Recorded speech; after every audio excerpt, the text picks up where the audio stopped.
الحمد للہ رب العالمین والصلاة والسلام علی سید المرسلین وعلی آلہ واصحابہ اجمعین۔ اعوذ باللہ من الشیطان الرجیم، بسم اللہ الرحمن الرحیم۔ وعدكم الله مغانم كثيرة تأخذونها فعجل لكم هذه وكف أيدي الناس عنكم ولتكون آية للمؤمنين ويهديكم صراطا مستقيما وأخرى لم تقدروا عليها قد أحاط الله بها وَكَانَ اللَّهُ عَلَى كُلِّ شَيْءٍ قَدِيرًا۔ صدق اللہ العظیم۔ معزز سامعین کرام اور پردہ نشین خواتین، دراصل ہماری بات یہ چل رہی تھی کہ نبی کریم صلی اللہ علیہ وسلم نے کثرت سے نکاح کیوں کیا، یعنی آپ نے 11 نکاح فرمائے تو اس کی وجہ کیا ہے، یہ موضوع ہمارا چل رہا ہے۔ تو گزشتہ مجلس میں یہ بات عرض کی گئی تھی کہ اللہ کے محبوب صلی اللہ علیہ وسلم نے صرف 2 نکاح، ایک حضرت خدیجہ رضی اللہ تعالیٰ عنہ اور ایک حضرت سودا رضی اللہ تعالیٰ عنہ سے جو نکاح فرمایا وہ اپنی ذات کے لیے فرمایا۔ اس کے علاوہ جتنے بھی نکاح محمد رسول اللہ صلی اللہ علیہ وسلم نے فرمائے ہیں، یا تو وہ ملنی ضرورت کی وجہ سے، یعنی کہ اپنی قوم کی ضرورت کی وجہ سے، یا ملک کی ضرورت کی وجہ سے، سیاست کی وجہ سے، یا پھر اللہ کے محبوب صلی اللہ علیہ وسلم نے کسی شخص کی دل جوئی کے لیے، یا جس عورت سے نکاح کیا ہے اس عورت کی دل جوئی کے لیے اللہ کے محبوب صلی اللہ علیہ وسلم نے نکاح فرمایا۔ تو یہ بات گزشتہ مجلس میں ہوئی تھی، اور یہ بھی عرض کیا گیا تھا کہ حضرت عائشہ صدیقہ رضی اللہ تعالیٰ عنہ سے جو نکاح ہوا ہے اور حضرت زینب رضی اللہ تعالیٰ عنہ سے جو نکاح ہوا ہے وہ نکاح خود اللہ تبارک و تعالیٰ نے کرایا۔ حضرت عائشہ سے جو نکاح ہوا وہ وہی غیر مطلوع، یعنی آپ کو خواب میں دکھا کر، جیسا کہ حدیث کے اندر ہے، بخاری شریف کی حدیث میں ہے کہ آپ کو خواب میں دکھا کر وہی غیر مطلوع کے سے حضرت عائشہ سے نکاح ہوا، اور حضرت زینب سے جو نکاح ہوا وہ وحی مطلوع سے، یعنی قرآن کریم میں صاف فرمایا وزوجنا، کہا اے میرے محبوب صلی اللہ علیہ وسلم ہم نے آپ کا نکاح زینب سے کرا دیا، یعنی خود اللہ نے نکاح کرایا ہے، 2 نکاح ہے اس کا۔ اب ذرا دیکھیں کہ آخر کون سی مصلحت، کون سی وجہ تھی کہ حضرت عائشہ صدیقہ رضی اللہ تعالیٰ عنہ سے میرے محبوب نے نکاح فرمایا، کون سی مصلحت تھی؟ علماء نے لکھا ہے نبی کریم صلی اللہ علیہ وسلم کی زندگی کے 2 پہلو ہیں، ایک زندگی کا پہلو ہے خلوت اور ایک زندگی کا پہلو ہے جلوت۔ جلوت کہتے ہیں کہ لوگوں کے سامنے ہو، خلوت کہتے ہیں تنہائی۔ اور ایک بات ذہن میں بٹھا لو کہ نبی کریم صلی اللہ علیہ وسلم کے اقوال، یعنی آپ کی باتوں سے، اور نبی کریم صلی اللہ علیہ وسلم کے افعال، یعنی آپ کے کاموں سے شریعت بنتی ہے۔ شریعت بنتی ہے 2 چیزوں سے، آپ کی باتوں سے اور آپ کے عمل اور آپ کے کام سے شریعت بنتی ہے۔ اب ذرا صاف بات ہے کہ جو بات اللہ کے محبوب صلی اللہ علیہ وسلم لوگوں کے سامنے کہیں گے، یا اسی طریقے سے جو کام نبی کریم صلی اللہ علیہ وسلم لوگوں کے سامنے کریں گے، یہ تو صحابہ لے لیں گے، صحابہ اس کو یاد کر لیں گے، صحابہ اس کو سمجھ لیں گے، اور صحابہ اس کو پوری دنیا کے اندر پھیلائیں گے۔ لیکن جو کام اور جو بات نبی کریم صلی اللہ علیہ وسلم نے خلوت میں کی ہے، یعنی کہ اپنے حجرے کے اندر، اس کو کون دیکھنے جائے گا، اس کو کون سننے جائے گا؟ تو اس لیے نبی کریم صلی اللہ علیہ وسلم نے حضرت عائشہ صدیقہ رضی اللہ تعالیٰ عنہ سے نکاح فرمایا، کیونکہ آپ کا اقوال، آپ کے اقوال، آپ کی باتیں اور آپ کا عمل، یہ دونوں کو پہنچانا ضروری ہے، چاہے یہ دونوں عمل جلوت میں ہو یا خلوت میں ہو۔ تو جلوت کے اعمال تو صحابہ نے پہنچائے، خلوت کے اعمال آپ کے ازواج مطہرات نے پہنچائے۔ لیکن آپ ذرا دیکھیں کہ ابتدائی اسلام کے اندر مکۃ المکرمہ کی جو زندگی ہے، اس زندگی میں جو موضوع یہ بحث رہا ہے وہ صرف توحید، رسالت، قیامت، اسی پر بحث زیادہ تھا۔ احکامات تفصیل سے نہیں آئے تھے، اجمالی طور پر آئے تھے، لیکن احکامات کی تفصیل سن ہجری 2 کے اندر شروع ہوئی۔ کب شروع ہوئی؟ سن ہجری 2 کے اندر۔ اور میں نے گزشتہ مجلس میں کہا تھا کہ حضرت عائشہ صدیقہ رضی اللہ تعالی عنہا نبی کریم صلی اللہ علیہ وسلم کے حجرے میں سن ہجری 2 کے اندر تشریف لائے۔ سمجھ میں آئی بات؟ اب ذرا سوچیں آپ کہ حضرت عائشہ صدیقہ رضی اللہ تعالی عنہا اس وقت صرف 9 سال کی عمر میں، کتنے سال کی عمر ہے؟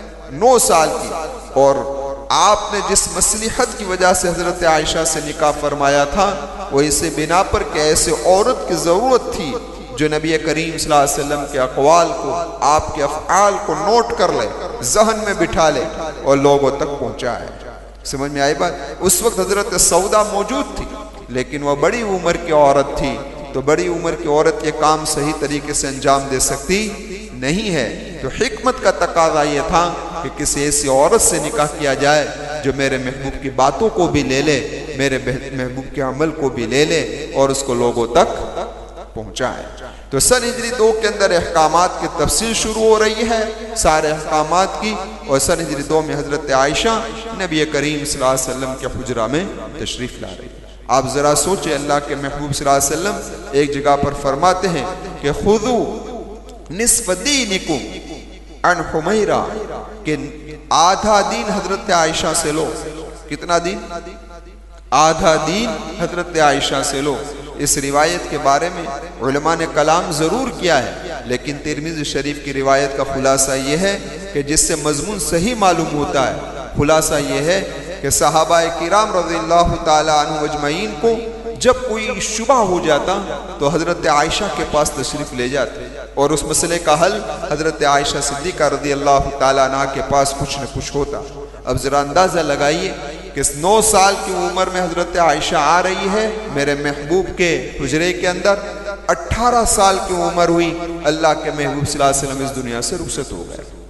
صرف 9 سال میں کتنا علم حضرت عائشہ نے میرے محبوب سے حاصل کیا، اور آپ کی پوری خلوت کی زندگی امت تک پہنچائی، تنہائی کی زندگی امت تک پہنچائی۔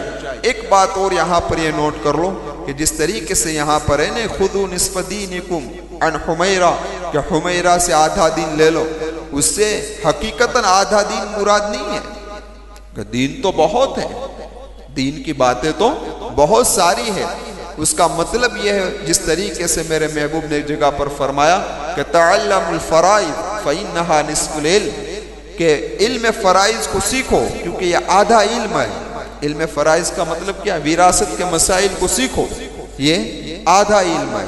تو کچھ وراثت یہ آدھا علم تھوڑا ہے، اس کے علاوہ تو احکامات بہت سارے ہیں، اس کے مقابلے میں وراثت کے مسائل تو بہت تھوڑے ہیں، لیکن اس کو آدھا علم کیوں کہا گیا؟ اسی بنا پر کہا گیا کہ انسان کی زندگی کے 2 پہلو ہے، ایک موت سے پہلے کا اور ایک موت کے بعد کا۔ تو وراثت کے مسائل کا تعلق موت کے بعد کی زندگی سے۔ کس کے بعد کی زندگی سے ہے بھائی؟ موت کے بعد کی زندگی سے، اس لیے اس کو آدھا کہا کہ 2 پہلو الگ ہے، اس لیے آدھا اس کو کہہ دیا، آدھا اسے کہہ دیا۔ اسی طریقے سے نبی کریم صلی اللہ علیہ وسلم کی زندگی کے 2 پہلو خلوت و جلوت تھے۔ تو جلوت کے مسائل تو بہت سارے ہیں، خلوت کے مسائل تھوڑے ہیں، لیکن یہ 2 پہلو الگ الگ ہیں، اس بنا پر اس کو کیا کہا گیا؟ الغرض میں آپ سے عرض یہ کر رہا تھا کہ حضرت عائشہ صدیقہ رضی اللہ تعالی عنہ سے جو نکاح ہوا وہ اسی مصلحت کی وجہ سے ہوا تھا، اور کوئی مقصد تھا نہیں۔ حضرت زینب سے جو نکاح ہوا یہ بھی ملی مصلحت تھی، قوم کی مصلحت۔ یہ مصلحت کون سی تھی؟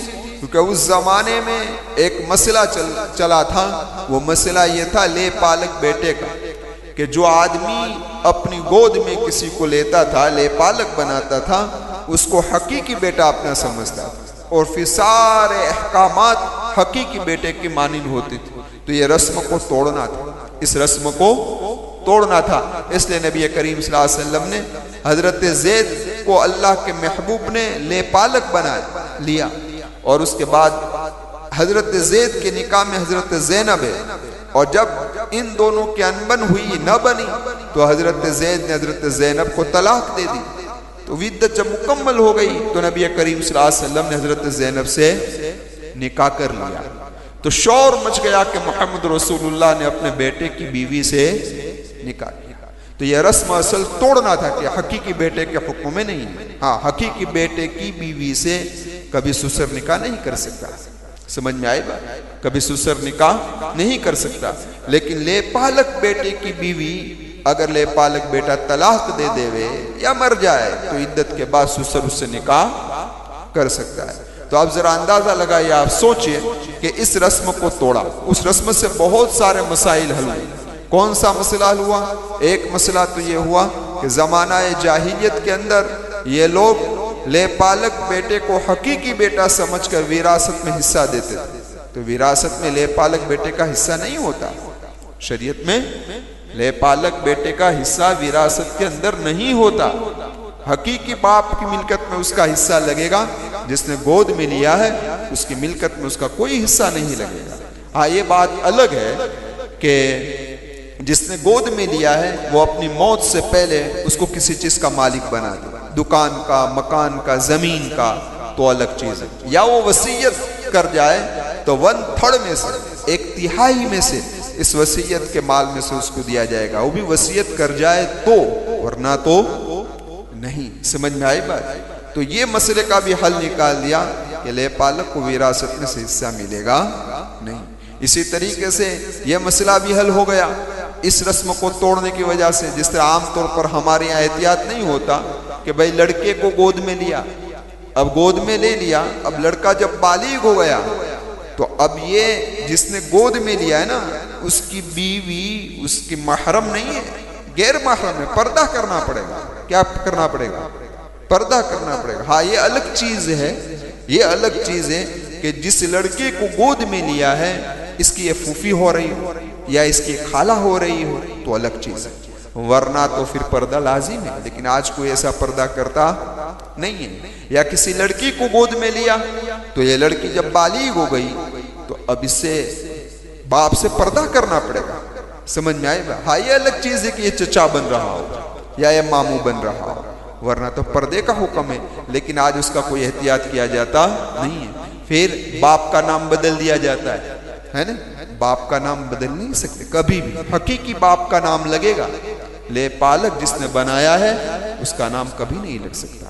تو یہ ساری رسم کو توڑنا مقصد تھا، اس لیے نبی کریم صلی اللہ علیہ وسلم نے حضرت زینب سے نکاح لیا۔ تو یہ کون سی ضرورت تھی بھائی؟ ملی ضرورت۔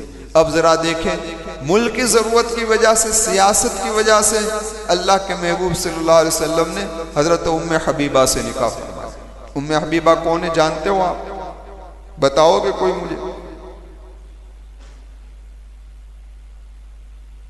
ام حبیبہ رضی اللہ تعالیٰ عنہ یہ حضرت معاویہ رضی اللہ تعالیٰ عنہ کی بہن ہے، اور حضرت ابو سفیان رضی اللہ تعالیٰ عنہ کی صاحبزادی ہے۔ کس کی صاحبزادی ہے؟ حضرت ابو سفیان رضی اللہ عنہ۔ تو جب اللہ کے محبوب رسول ہے تو اللہ کے محبوب حکومت کے سربراہ بھی ہیں، اور سربراہ کے لیے ایسی چال چلنا لازم اور ضروری کبھی ہو جاتا ہے جو سیاست میں فائدہ مند ثابت ہو۔ ملک کا کس میں فائدہ ہے، قوم کا کس میں فائدہ ہے، اس لیے کبھی ایسی چال بھی چلنی پڑتی ہے سیاست کے رہبروں کو، سربراہوں کو۔ تو اللہ کے محبوب صلی اللہ علیہ وسلم نے ام حبیبہ سے اسی مصلحت کے بنا پر نکاح کیا۔ وہ مصلحت کیا تھی آگے بتا رہا ہوں، لیکن وجہ کیا بنی اس کو سمجھ۔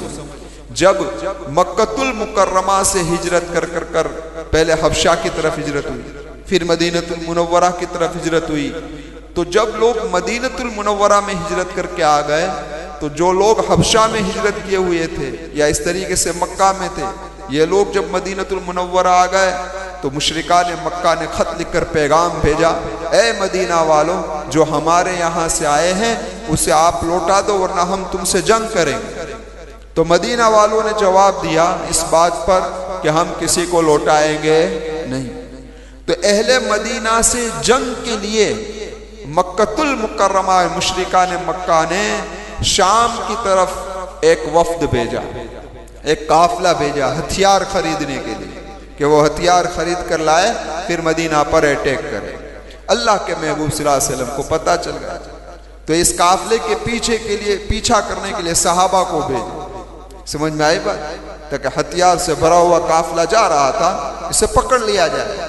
لیکن یہاں اللہ کے محبوب نے یہ پلان بنایا تو وہاں مشرکان مکہ کو بھی پتہ چل گیا، تو انہوں نے اس قافلے کی حفاظت کے لیے ایک بڑا لشکر بھیج دیا۔ سمجھ میں آئی بات؟ اب ہوا کیا؟ ہوا یہ اس کے اندر کہ قافلہ تو بچ کر مکۃ المکرمہ پہنچ گیا، لیکن مکہ سے جو یہ لشکر روانہ ہوا تھا اس نے ٹھان لی کہ مدینہ پر اٹیک کرنا ہے، تو مکہ میں بدر میں اکٹھے ہوئے۔ کیا ہوا؟ مکہ میں بدر میں جمع ہوئے۔ جنگ بدر اس وجہ سے ہوئی، جنگ بدر مشرکان مکہ سامنے سے کرنے نہیں آئے تھے، یہ تو اپنے قافلے کی حفاظت کے لیے آئے تھے۔ سمجھ میں آئی بات؟ قافلہ تو بچ کر نکل گیا، لیکن اب ٹھان لیا کہ اٹیک کرنا ہے مدینہ میں، تو اب بدر کے اندر جنگ ہوئی، اور جنگ کے اندر کیا ہوئی؟ ان کو شکست ہوئی۔ اب ذرا دیکھیں غزوہ بدر کے اندر ابو سفیان شریک، غور سے سنو، ابو سفیان شریک نہیں تھے۔ ابو سفیان تو وہ ہتھیار والے قافلے میں تھے، بچا کر مکۃ المکرمہ پہنچا دیا تھا۔ لیکن غزوہ بدر کے بعد جتنی جنگ ہوئی، غزوہ احد لے لو، غزوہ احزاب لے لو، کہ جس کے اندر مشرکان مکہ چڑھ کر مدینۃ المنورہ پر آئے، تمام کے اندر سردار اور سربراہ چیف ابو سفیان تھے۔ اس وقت ایمان میں داخل نہیں ہوئے تھے، ابو سفیان تھے۔ تو اللہ کے محبوب صلی اللہ علیہ وسلم نے یہ مصلحت تھی کہ ابو سفیان کی بیٹی سے نکاح کیا۔ کس طریقے سے نکاح ہوا؟ کیونکہ ابو سفیان کی بیٹی ایمان کے اندر داخل ہو گئی تھی، ام حبیبہ۔ سمجھ میں آئی بات؟ اور داخل ہو کر اپنے شوہر کے ساتھ ہجرت کر کر حبشہ پہنچی تھی، اور حبشہ کے اندر ام حبیبہ کا شوہر کا انتقال ہو گیا۔ تو اللہ کے محبوب کو پتہ چلا، تو نبی کریم صلی اللہ علیہ وسلم نے نجاشی رحمت اللہ علیہ کو خط لکھا کہ میرا پیغام ام حبیبہ کو پہنچا دو کہ میں نکاح کرنا چاہتا ہوں۔ تو نجاشی نے پیغام ام حبیبہ کو پہنچایا کہ محمد رسول اللہ آپ سے نکاح کرنا چاہتے ہیں۔ یہ منگنی کس نے ڈالی؟ نجاشی بادشاہ نے ڈالی، اللہ کے محبوب کی۔ جب یہ پیغام ام حبیبہ کی خدمت میں پہنچا تو ام حبیبہ نے اسے قبول کر لیا کہ اللہ کے محبوب سے رشتہ ہے، کون منع کر؟ تو آپ نے قبول کر لیا۔ اب ذرا سوچیں کہ نجاشی خود نبی کریم صلی اللہ علیہ وسلم کی طرف سے وکیل بنے، اور نجاشی ہی نے، حبشہ کا بادشاہ ہے، نجاشی نے ہی نبی کریم صلی اللہ علیہ وسلم کی طرف سے مہر ادا کیا اور وکیل بن کر نکاح پڑھایا۔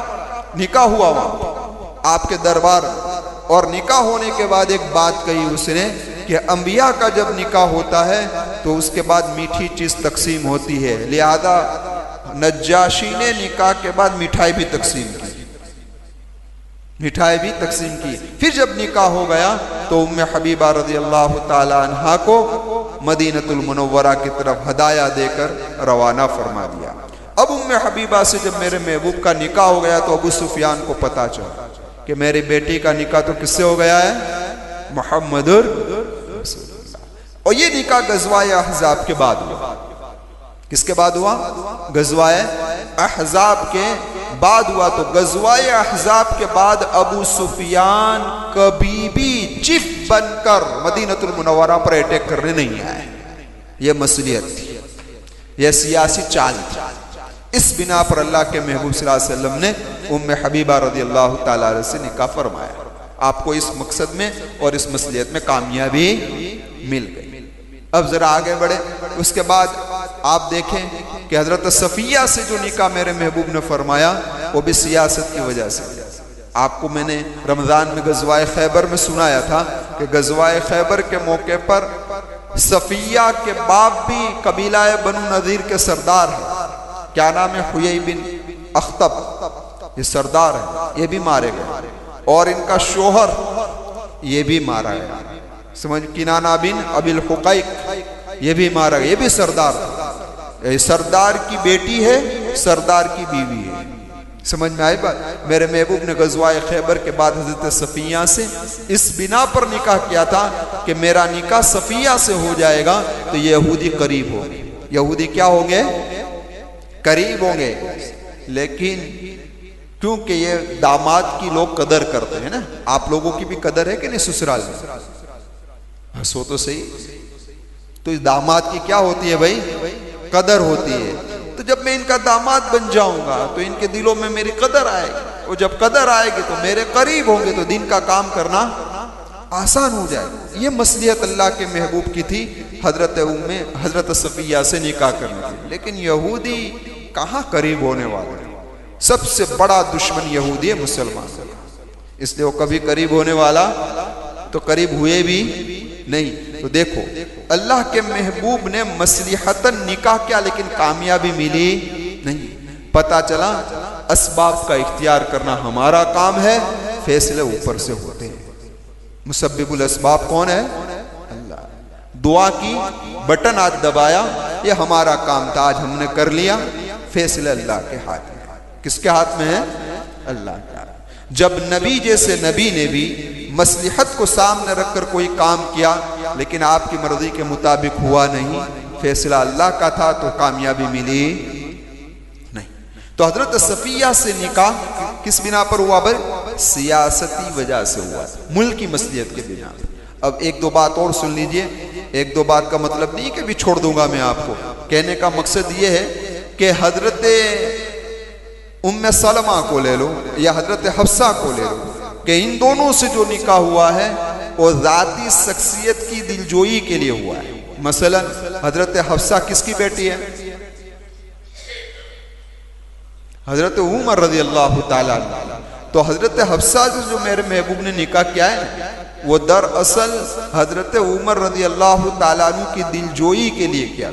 وہ کس وجہ سے؟ اس وجہ سے کہ حضرت عمر ہر جگہ پر یہ سوچ رہے تھے کہ میں ابو بکر سے آگے بڑھ جاؤں, لیکن بڑھے نہیں بڑھے, کبھی بھی بڑھے نہیں بڑھے. ہاں, ہر جگہ پر ابو بکر کیا رہے بھائی؟ آگے رہے. ایک جنگ کے اندر میرے محبوب نے اعلان کیا کیا لے کر آئے ہو؟ تو حضرت عمر آدھا لے کر آ گئے. تو حضرت عمر کا آج میں آگے نکل جاؤں, میں اللہ کے محبوب آدھا لے کر آ گیا ہوں. تو حضرت ابو بکر سے پوچھا آپ کیا لے کر آئے؟ تو صرف اللہ اور اس کے رسول کو چھوڑ کے آیا ہوں, باقی سب کچھ لے کر آیا ہوں. اس وقت بھی حضرت ابو بکر کے آگے نکل سکے نہیں. تو یہاں بھی مسئلہ یہ تھا کہ حضرت عائشہ جب سے محمد رسول اللہ کے نکاح میں آئی تھی تو حضرت عمر بھی یہ چاہتے تھے کہ میری صاحبزادی بھی محمد رسول اللہ کے نکاح میں جائے, یہ چاہتے تھے. لیکن کوئی لڑکی نہیں تھی. لڑکی نہیں تھی اس کا مطلب یہ نہیں کہ پیدا نہیں ہوئی تھی. لڑکی نہیں تھی اس کا مطلب یہ کہ دوسرے کے نکاح میں تھی. حضرت حفصہ اس وقت خنیس بن حذافہ رضی اللہ تعالیٰ عنہ کے نکاح میں تھی. لیکن یہی خنیس بن حذافہ بدری صحابی ہے. بدر سے فارغ ہو کر مدینہ المنورہ آئے, انتقال ہو گیا, اس کے بعد بیوہ ہو گئی. تو اس وقت حضرت عمر رضی اللہ تعالیٰ عنہ کے پاس موقع تھا, ہے نا. لیکن حضرت عمر رضی اللہ تعالیٰ عنہ نے سب سے پہلے پیغام کس کو دیا تھا؟ حضرت عثمان کو دیا. اے عثمان میری بیٹی سے نکاح کر لو. تو حضرت عثمان نے کہا کہ سوچ کر جواب دیتا ہوں. پھر کچھ دن کے بعد پھر ملے اور کہا حضرت عمر نے میری بیٹی سے نکاح کر لو. تو حضرت عثمان نے کہا میرا ارادہ بھی نہیں. تو اس کے بعد حضرت عمر رضی اللہ تعالیٰ عنہ نے اپنی لڑکی کو حضرت ابو بکر کے سامنے پیش کیا, ابو بکر میری بیٹی سے نکاح کر لو. تو حضرت ابو بکر نے کیا خاموش رہے. اس پر حضرت عمر کو غصہ آیا. حضرت عمر کو غصہ اس بات پر آیا, حضرت عثمان کے انکار پر جتنا غصہ نہیں آیا تھا اتنا غصہ حضرت ابو بکر کی خاموشی پر آیا. اس بنا پر کہ حضرت عثمان رضی اللہ تعالیٰ عنہ تو جواب دے دیا کہ بھئی میرا ارادہ نہیں ہے, لیکن حضرت ابو بکر نے کوئی جواب ہی نہیں دیا. اس لیے ناراض بھی ہو گئے حضرت ابو بکر سے حضرت عمر رضی اللہ تعالیٰ عنہ. دیکھو یہاں ایک بات درمیان میں سمجھ لو, پھر آگے بڑھتے ہیں. لڑکی جوان ہو جائے, نکاح کے لائق ہو جائے, سمجھ میں آئی بات, تو پھر یہ انتظار نہ کرو کہ کوئی پیغام لے کر آئے گا. نہیں, آپ کو لگے کہ لڑکا اچھا ہے تو سامنے سے پیغام ڈال دو کہ میری لڑکی سے میں آپ کا نکاح کرانا چاہتا ہوں, آپ تیار ہیں؟ اس میں ناک کٹنے کی بات نہیں ہے. آج ہم اس کو خدمت دے کہ لڑکی والے ہو کر سامنے سے جاوے, یہ غلط سوچ ہے. صحابہ کی سنت و صحابہ کا طریقہ یہی تھا. لڑکی جوان ہو گئی, لڑکا ہے دیندار لڑکا ہے تو سامنے سے پیغام ڈال سکتے. سمجھ میں آئی بات؟ اس میں کوئی حرج ہے نہیں. تو خیر دونوں ثبوت مل رہے ہیں. لڑکے والے بھی منگنی ڈال سکتے ہیں، لڑکی والے بھی منگنی ڈال سکتے ہیں، اس میں کوئی انکار کی بات نہیں ہے. تو خیر یہاں حضرت ابو بکر سے ناراض ہو گئے حضرت عمر، جواب ہی نہیں، خاموش رہے. پھر کیا ہوا؟ اللہ کے محبوب صلی اللہ علیہ وسلم نے پیغام بھیجا حضرت حفصہ سے، محمد رسول اللہ کا پیغام آیا. تو حضرت عمر خوش ہو گئے، نبی کریم صلی اللہ علیہ وسلم سے پیغام آ گیا. اب جب پیغام آ گیا، نکاح کی بات ہو گئی. پھر حضرت ابو بکر ملے حضرت عمر کو. تو حضرت ابو بکر رضی اللہ تعالیٰ عنہ نے فرمایا، عمر ناراض ہو گئے تھے، غصے میں تھے؟ تو کہا میں ناراض ہو گیا تھا، آپ خاموش رہے، کچھ جواب نہیں دیا. تو حضرت ابو بکر نے فرمایا، عمر بات دراصل یہ تھی کہ محمد رسول اللہ نے مجھ سے مشورہ لیا تھا حفصہ سے نکاح کرنا، لیکن یہ راز کی بات تھی، اس لیے میں نے ظاہر نہیں کی. مجھے پتا تھا کہ محمد رسول اللہ کا پیغام آنے والا ہے، اس لیے میں نے کوئی جواب دیا نہیں. تو دیکھیے حضرت حفصہ سے جو نکاح ہوا ہے محمد رسول اللہ صلی اللہ علیہ وسلم کا، یہ حضرت عمر کی دلجوئی کے لیے کہ ابو بکر کی بیٹی ہے تو عمر کی بیٹی بھی آ جائے، اور کوئی مصلحت نہیں. آپ نے اپنے ذاتی فائدے کے لیے کسی سے نکاح، صرف 2 نکاح کیے، وہ میں نے گزشتہ مجلس میں کہا، وہ بھی بڑی عمر، حضرت خدیجہ بڑی، حضرت سودا بڑی. لیکن یہ جتنی عورتیں ہیں بیوہ ہیں سارے، چھوٹی عمر کی ہے، لیکن اپنے ذات کے لیے نہیں کیا. حضرت ام سلمہ، یہ ابو سلمہ کے نکاح میں رضی اللہ تعالیٰ عنہ، اور دونوں چچازاد بھائی بہن تھے، اور دونوں نے ہجرت بھی کی تھی. حضرت ابو سلمہ ایک مرتبہ خوشی خوشی آئے تھے نا اپنے گھر پر، اور گھر پر آ کر ام سلمہ سے کہنے لگے، او ام سلمہ آج تو میں نے ایک دعا محمد رسول اللہ سے ایسے سنی ہے کہ میرا دل خوش ہو گیا ہے. تو ام سلمہ نے فرمایا، کون سی دعا سیکھی ہے؟ کہ جب تمہیں کوئی مصیبت پہنچے تو کہو انا للہ و انا الیہ راجعون، اللہم اجرنی فی مصیبتی واخلف لی خیرا منہا. اے اللہ مجھے جو مصیبت پہنچی ہے اس پر مجھے اجر عطا فرما، اور اس کا بہترین بدلہ مجھے، یعنی اس کا نعم البدل عطا فرما. تو ام سلمہ فرماتی ہے کہ ابو سلمہ کا انتقال ہو گیا نا، تو میں نے فوراً یہ دعا پڑھ لی، اللہم اجرنی فی مصیبتی واخلف لی خیرا منہا. لیکن دعا تو پڑھ لی، لیکن دل میں سوچ رہی کیا ابو سلمہ سے بہتر شوہر کون سا ملے گا؟ ابو سلمہ سے بہتر شوہر کون سا ملے گا مجھے؟ کیونکہ اس دعا کا مطلب ہے کہ تمہیں جو نعمت تمہاری گئی اس سے بہتر اللہ دے گا. سوچ رہی تھی کہ عدت ختم ہوئی کہ اللہ کے محبوب کا پیغام آیا ام سلمہ سے، تو ابو سلمہ سے بہتر شوہر نصیب ہو گیا. تو دراصل ام سلمہ سے جو نکاح ہوا تھا وہ کس وجہ سے ہوا تھا؟ حضرت ام سلمہ کی دلجوئی کے لیے. بات ہماری کہاں سے چلی تھی آپ لوگوں کو یاد ہے؟ آپ تو جیت پور والے ہیں، گزشتہ مجلس میں تھے نہیں، آپ کو تو پتہ نہیں ہوگا. ہمارے جوناگڑھ والے ماشاءاللہ بڑے ذہین آدمی، ابھی بتائیں گے کہاں سے بات چلی تھی. بات یہاں سے چلی تھی کہ اللہ کے محبوب صلی اللہ علیہ وسلم عمرۃ القضاء کے لیے روانہ ہوئے، مقام شریف پر پہنچے تو حضرت میمونہ سے نکاح کیا. کس سے نکاح کیا تھا؟ حضرت میمونہ رضی اللہ تعالی عنہا سے نکاح کیا تھا. ہاں جا رہے ہیں عمرہ کرنے کے لیے، وہ نکاح بھی کر لیا اللہ کے محبوب صلی اللہ علیہ وسلم. یہ نکاح جو میرے محبوب نے حضرت میمونہ سے کیا تھا، یہ بھی ملی ضرورت کی وجہ سے کیا تھا. کس کی ضرورت کی وجہ سے؟ وہ میں آگے بتا رہا ہوں کیوں کیا تھا. اب ذرا دیکھیں، اللہ کے محبوب صلی اللہ علیہ وسلم نے مقام شریف پر نکاح کیا حضرت میمونہ سے، کسی کو پتہ بھی نہیں. حضرت عباس آئے تھے وہاں سے وکیل بن کر، نکاح ہو گیا. میں نے کہا نکاح کے لیے کوئی ضروری نہیں ہے، یہ خطبہ بھی سنت ہے، 2 گواہوں کا ہونا ضروری ہے، ورنہ سامنے بیٹھ جائے میں تیرے نکاح میں آنا چاہتی ہوں کہ میں نے قبول کیا، بات ہو گئی ختم، نکاح ہو گیا. یا لڑکی کے والی آ گیا، لڑکی کا باپ آ گیا، اور باپ آ کر اپنے ہونے والے داماد سے کہتے میں میری لڑکی کا نکاح تجھ سے کرانا چاہتا ہوں، تجھے منظور ہے؟ اس نے کہا مجھے منظور ہے. 2 گواہوں نے سن لیا، نکاح ہو گیا، بات ہو گئی ختم. تو حضرت عباس رضی اللہ تعالیٰ عنہ اس وقت وکیل تھے حضرت میمونہ کے، تو نکاح پڑھ لیا، کسی کو پتہ تک بھی تھا نہیں. اب مقام شریف میں نکاح ہو گیا حضرت میمونہ سے. پھر اللہ کے محبوب صلی اللہ علیہ وسلم، یہ نام یاد رکھنا آگے آئے گا، مقام شریف مکہ سے کچھ 10-12 میل دور ہے یہ مقام، وہاں پر نکاح ہو رہا ہے. نکاح ہو گیا، اس کے بعد اللہ کے محبوب صلی اللہ علیہ وسلم قافلے کو لے کر قضا عمرے کی قضا کرنے کے لیے آ رہے ہیں. اب آئے مکۃ المکرمہ میں. یہ پہلے بات طے ہو چکی تھی کہ جب ہم 3 دن کے لیے مکۃ المکرمہ میں عمرہ کرنے کے لیے آئے تو اس وقت کوئی بھی تم مکہ میں ٹھہرو گے نہیں. تو مشرکان مکہ کوئی بھی وہاں پر ٹھہرا نہیں تھا, سب پہاڑوں پر چلے گئے تھے. حجون نام کی جو جگہ ہے, گھاٹی سے اللہ کے محبوب صلی اللہ علیہ وسلم لبیک کا ترانہ پڑھتے ہوئے داخل ہوئے. عبداللہ بن رواحہ رضی اللہ تعالیٰ عنہ اشعار گنگنا رہے تھے اور صحابہ کا قافلہ آ گیا مکۃ المکرمہ میں بیت اللہ کے قریب. اللہ کے محبوب کے پاس لکڑی تھی, لکڑی سے حجر اسود کو چھوا اور اس کے بعد آپ نے اس کو بوسہ دیا. آپ نے طواف شروع کیا. لیکن یہ مشرکان مکہ قریب میں ایک پہاڑ ہے کوعی کی آن, کیا نام ہے یاد رہے گا, کوعی کی آن نامی ایک پہاڑ ہے. اس پہاڑ پہ یہ لوگ بیٹھے ہوئے اور یہ سب تماشا دیکھ رہے تھے. ان کا کہنا یہ تھا کہ یثرب یعنی مدینہ کا پہلا نام یثرب تھا, کہ یثرب کی بخار نے اس جماعت کو توڑ دیا, اس جماعت کو کیا کر دیا ہے. ہاں, کیونکہ صحابہ جب ہجرت کر مدینہ گئے تو وہاں کا بخار سخت تھا. صحابہ بڑے بیمار ہو گئے تھے, بہت بیمار ہو گئے. حضرت ابوبکر کے اشعار تو دیکھو, ہاں کیسے اشعار بیماری کے حالت میں پڑے ہیں, مکہ کو یاد کر رہے ہیں, رو رہے ہیں. حضرت ابوبکر صدیق رضی اللہ تعالیٰ. تو میں عرض یہ کر رہا تھا کہ یہ لوگ یہ سمجھ رہے تھے کہ مدینہ کے بخار نے ان لوگوں کو توڑ دیا ہے. تو میرے محبوب نے پھر دعا کی کہ اللہ مدینے کے بخار کو جوفہ میں ڈال دے. تو پھر مدینہ کا بخار جوفہ کے اندر چلا گیا. سمجھ میں آئی بات.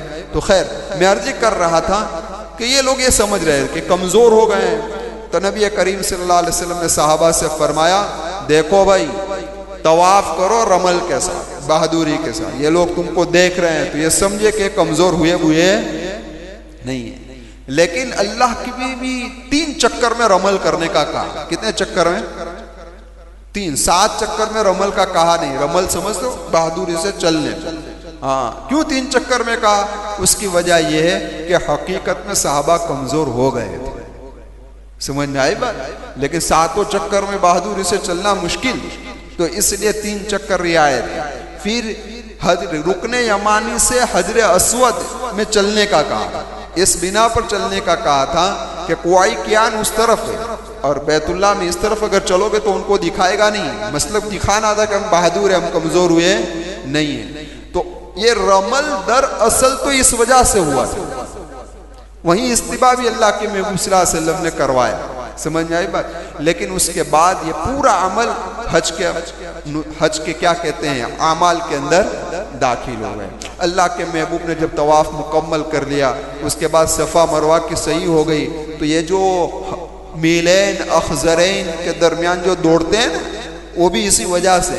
یہ الگ چیز کہ حضرت حاجرہ دوڑی ہے رضی اللہ تعالی عنہا, یہ الگ چیز ہے.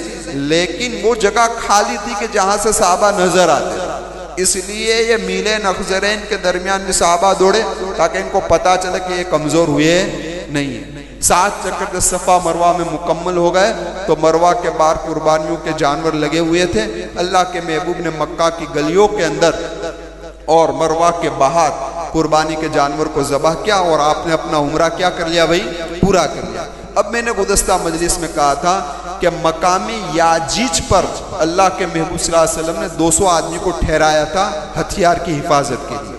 پھر وہاں ایک آدمی کو بھیجا کہ ان کو کہو کہ وہ آ کر عمرہ کر لے. یہاں سے ایک جماعت روانہ ہوئی ہتھیار کی حفاظت کے لیے اور وہاں سے جماعت آ کر ان لوگوں نے بھی عمرہ ادا کر لیا.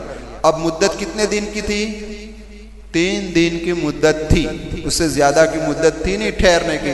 اب اللہ کے محبوب نے کہا کہ وہ مشرکان مکہ کو پیغام پہنچاؤ کہ میں نے یہاں پر میمونہ سے نکاح کیا ہے. کیا کہا ہے؟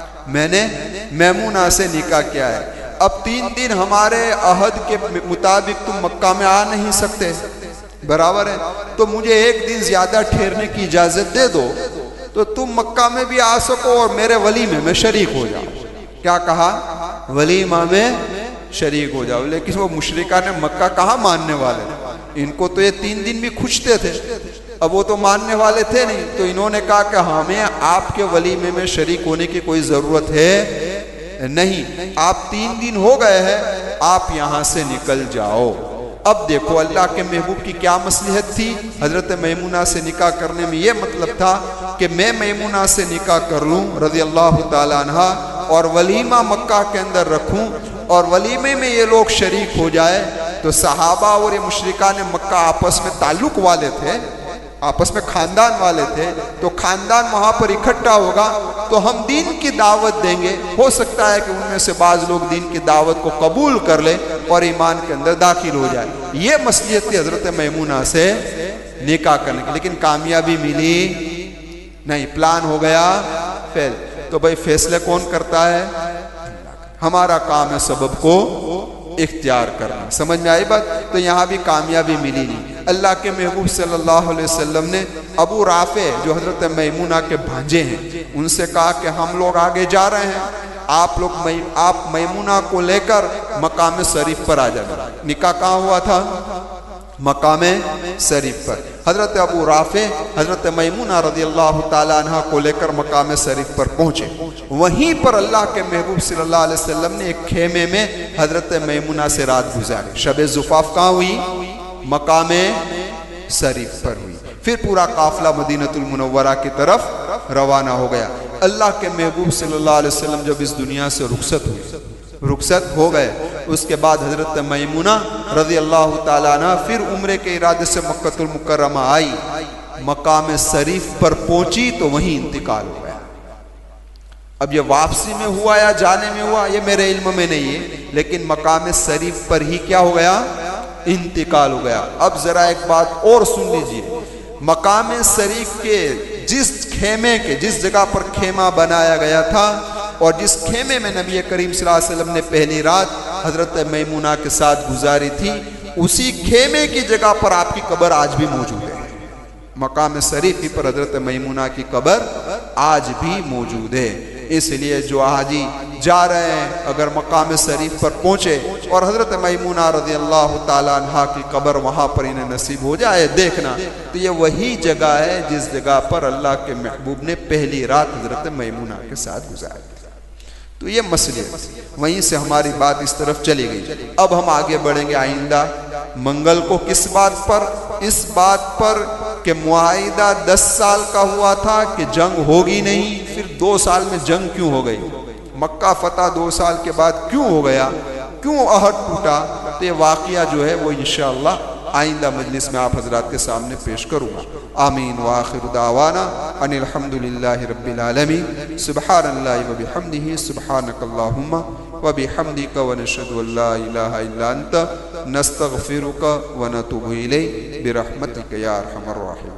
آج کچھ وقت آپ کا زیادہ لیا ہے، اس بدل معافی چاہتا ہوں۔